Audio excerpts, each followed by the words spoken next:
आपण बघणार आहोत न्यूज टॉप 9 आणि सुरुवातीला महागाईचा जो भडका उडालाय त्या संदर्भातल्या टॉप 9 अपडेट्स। शेतकऱ्यांना डिझेल उपलब्ध करून द्या, शेतकऱ्यांच्या नावाखाली होणाऱ्या साठेबाजीवर लक्ष ठेवा, मुख्यमंत्री फडणवीसांच्या जिल्हाधिकारी विभागीय आयुक्तांना हे आदेश। संपूर्ण देशभरात आता पेट्रोल आणि डिझेलच्या दरात मोठी वाढ, तर पेट्रोल 87 पैसे, डिझेलच्या दरात 91 पैशांनी वाढ। 10 दिवसांमध्ये तिसऱ्यांदा इंधन दरवाढीचा फटका बसला। कोल्हापूरसह नागपूरकरांना इंधन दरवाढीचा मोठा फटका। पेट्रोल थेट 109 रुपयांच्या उंबरठ्यावर, तर मुंबई पुण्यात इंधनाचे दर आता कडाडले। पेट्रोल आणि डिझेल संदर्भामध्ये the chamber of trade and इंडस्ट्रीजचं पंतप्रधान मोदींना पत्र। पेट्रोल आणि डिझेलला जीएसटीच्या कक्षेत घेण्याची मागणी, त्यामुळे किमती 15 ते 20% कमी होतील। सीटीआयचे चेअरमन ब्रिजेश गोयल यांचं मोदींना पत्र। डिझेल आणि पेट्रोलच्या मागणीत अचानकपणे 20 ते 30% वाढ, मुख्यमंत्री फडणवीसांचं हे वक्तव्य। पेट्रोल आणि डिझेलबाबत सर्व जिल्हाधिकारी विभागीय आयुक्तांना सूचना दिल्याची देखील माहिती। शेतकऱ्यांच्या नावाखाली कुणी साठेबाजी करत असेल तर लक्ष ठेवण्याच्याही दिल्या सूचना। या जिल्हाधिकाऱ्यांना आणि विभागीय आयुक्तांना सूचना केलेल्या आहेत। त्या ठिकाणी शेतकऱ्यांना जो काही डिझेल लागेल ते उपलब्ध करून द्या, पण शेतकऱ्यांच्या नावाखाली जर कोणी साठेबाजी करत असेल तर त्याच्यावरही लक्ष ठेवा। दिल्लीमध्ये सीएनजीच्या दरात पुन्हा 1 रुपयाची वाढ। सीएनजीचे दर 81 रुपये 9 पैसे प्रति किलोवरती। 10 दिवसांमध्ये तिसऱ्यांदा सीएनजीच्या दरामध्ये मोठी वाढ। पेट्रोल आणि डिझेलच्या दरवाढीनंतर आता खाद्यपदार्थांच्या दरामध्ये देखील मोठी वाढ झाली। मुंबईमधील मुंबादेवी जलेबीवाला यांनी फाफडा जलेबीच्या दरात प्रति किलो 40 ते 50 रुपयांची वाढ केली। इतर खाद्यपदार्थांच्या किमतींमध्ये 50 रुपयांची वाढ करण्यात आली।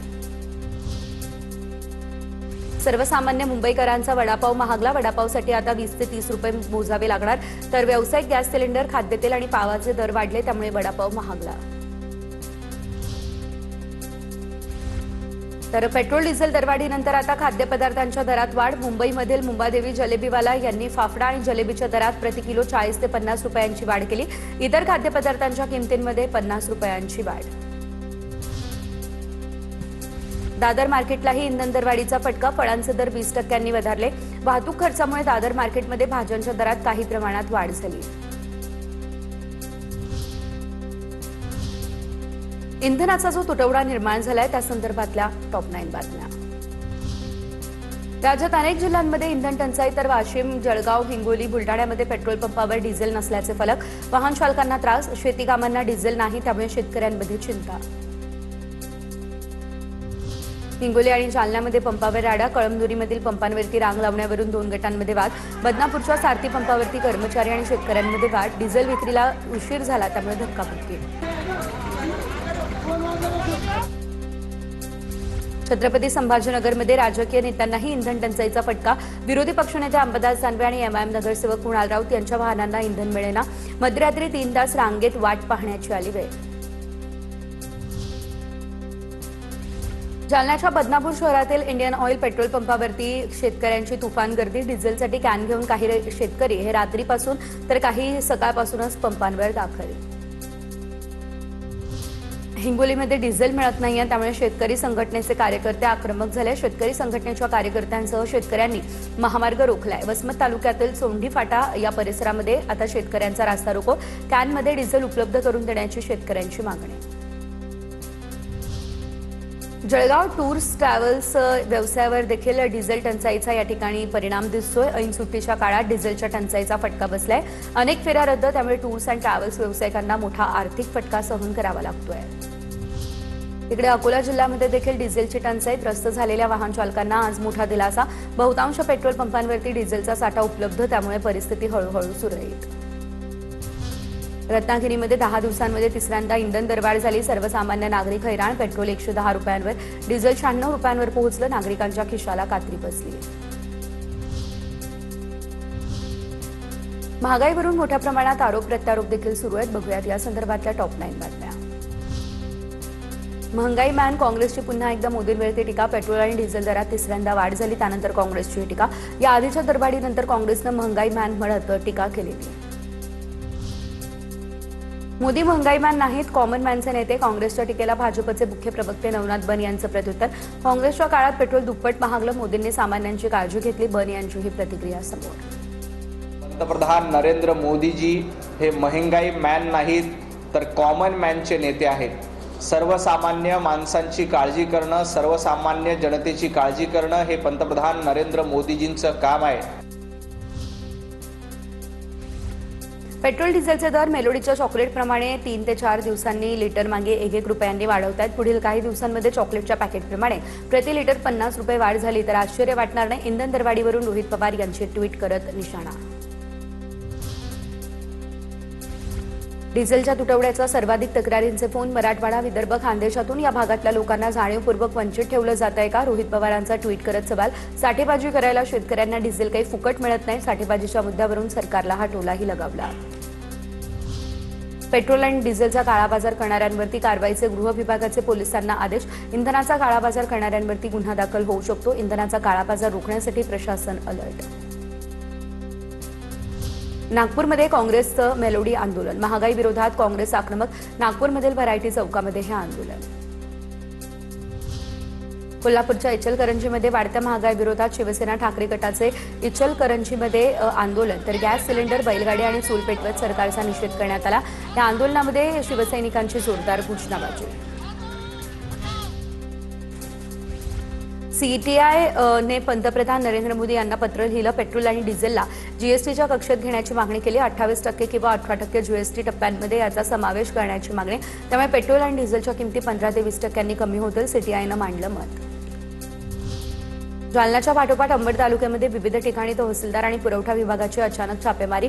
अचानक आलेल्या छापेमारीमध्ये आता 100 लिटर डिझेलचा साठाही जप्त करण्यात आला। इंधन टंचाईच्या पार्श्वभूमीवर अवैधरित्या पेट्रोल आणि डिझेलची साठवणूक करून विक्री करणाऱ्यांवरती ही कारवाई। पुढे बघूयात मोठ्या राजकीय बातम्या। विधान परिषद निवडणुकीसंदर्भात महायुतीमध्ये जवळपास 99% एकमत। नंदनवन बंगल्यावरील बैठकीनंतर मंत्री चंद्रशेखर बावनकुळेंची प्रतिक्रिया। रवींद्र चव्हाण, बावनकुळे यांनी घेतली उपमुख्यमंत्री एकनाथ शिंदे यांची भेट। जवळपास 99% बाबीवर आमचं एकमत झालं आहे। फक्त आता राज्याचे नेते देवेंद्रजी, एकनाथजी आणि सुनेत्रा पवारजी बसून याला शिक्कामोर्तब करतील। विधान परिषद निवडणुकीसाठी शिंदेंच्या सेनेकडून राजन साळवे इच्छुक। पक्षाने संधी दिल्यास जबाबदारी नक्की पार पडणार। कोकणातील राजकारणाचा 40 वर्षांचा मला अनुभव आहे, साळवेंची ही प्रतिक्रिया समोर। गेले 40 वर्ष मी शिवसेना पक्षाचं काम करतोय। माझ्या असलेल्या रत्नागिरी जिल्ह्यातल्या मतदारसंघामध्ये गेले 3 टर्म मी आमदार म्हणून काम केलेलं आहे। एखादी संधी मिळाली तर संधीचं नक्की सोनं करण्याची ताकद माझ्यामध्ये आहे। आम्ही लोभी तर मग तुमचं काय? ठाकरे मुख्यमंत्री झाले तो लोभ नव्हता का? बच्चू कडूंचा उद्धव ठाकरेंना सवाल। बच्चू कडूंना घरी बोलावून मंत्री केलं ही चूक, असं वक्तव्य ठाकरेंनी केलेलं। मंत्री करून चुका केली तर आम्ही असं म्हणावं का आम्ही मुख्यमंत्री करून चूक केली म्हणून? आम्ही असं म्हणावं? मग तुम्ही सगळी विचारधारा सोडून मुख्यमंत्री झाले तो कोणता लोभ नव्हता का? लक्ष्मण हाके यांच्याकडून मनोज जरांगे यांचा खुळखुळ्या असा उल्लेख। मंडल आयोगावरती जरांगेंनी केलेल्या वक्तव्यावरून हाके आक्रमक। लक्ष्मण हाकेंची प्रसाद लाड यांच्यावर पुन्हा टीका। जस्टिस सचिव मुख्यमंत्री येऊन गेले तरी फरक पडलेला नाही, तो हॉटेल चालवणारा जाऊन फरक पडतो का? हाकेंचा सवाल। अरे ती इंग्रजांनी अरे जरांग्या खुळखुळ्या, तुला अक्कल नावाचा प्रकार नाही। ही जी आकडेवारी सांगितली जाते ती 1931च्या इंग्रजांच्या कास्ट वाईज सेन्ससच्या आधारावर सांगितली जाते। तो लाड हॉटेलवाला बेअक्कल माणसं एकत्रित आल्यावर असेच आरोप करणार ना? जे करतोय ते समाजासाठी। लक्ष्मण हाकेंचा आणि माझा काही एक संबंध नाही, हाकेंच्या टीकेला प्रसाद लाड यांचं उत्तर। लक्ष्मण हाकेंनी मला सांगितलं ओबीसी आंदोलनाला या तर मी नक्की जाईन, अशी ही प्रतिक्रिया। नाही बघा, असं आहे की लक्ष्मण हाकेंना मी ओळखत नाही। लक्ष्मण हाकेंशी माझा कधी संवाद नाही। त्यांच्या ओबीसी आरक्षणाला माझा कधी विरोध नाही आणि आमचा कधी विरोध नव्हता। उलट भारतीय जनता पार्टीने ओबीसीसाठी जे काही केलं हे सर्वश्रुत आहे। कार्टून फॉरवर्ड केल्यावरती अटक करणारे आम्हाला लोकशाही शिकवतात। सुळेंच्या कालच्या टीकेनंतर नवनाथ बन यांनी प्रत्युत्तर दिलं। लवांडेंची अटक ही लोकशाहीची हत्या आहे, असं सुप्रिया सुळे यांनी म्हटलेलं।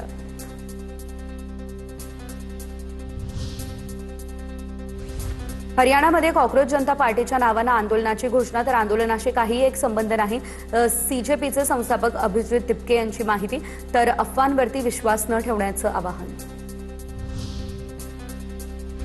कॉक्रोच जनता पार्टीचे अभिजित दिपके यांच्या छत्रपती संभाजीनगरमधल्या निवासस्थानासमोर पोलिसांचा बंदोबस्त. अभिजित दिपकेंना सोशल मीडियावर धमकी दिली, त्यानंतर खबरदारी. त्यांच्या घरासमोर आता सीसीटीव्हीची नजर. कॉक्रोच जनता पार्टीचं फेक अकाउंट भाजपचे आयटी सेल तयार करतात. अभिजित दिपकेंचे ट्विट. 10 लाख झुरळांनी वेबसाईटवरती सदस्य नोंदणी केली, त्यामुळे सरकारनं आमची आयकॉनिक वेबसाईट बंद पाडली. अभिजित दिपके यांचा हा आरोप.